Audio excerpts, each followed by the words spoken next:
G'day Christmas bakers. Today we're making spiced eggnog truffles, but we're upgrading them. We're adding a dark chocolate shell and encasing the whole thing in a homemade candied walnut crumb. Let's get into it.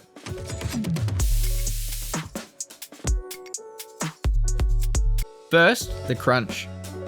Finely chop your walnuts and toss them in a bowl with melted butter, brown sugar, cinnamon, and nutmeg.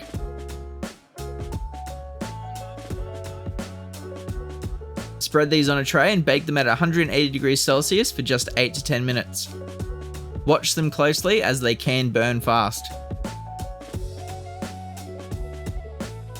Once they smell amazing and toasted, let them cool completely so they get crunchy.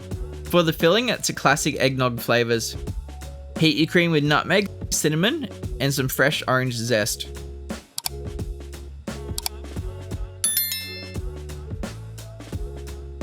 Pour that hot cream over white chocolate and butter.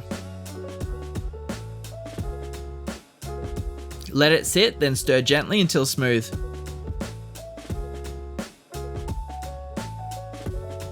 Finally, stir in a splash of spiced rum. Pop this in the fridge for a few hours to firm up. Once it's set, roll them into balls. I like to pop these in the freezer for 15 minutes before dipping. It helps the chocolate set faster.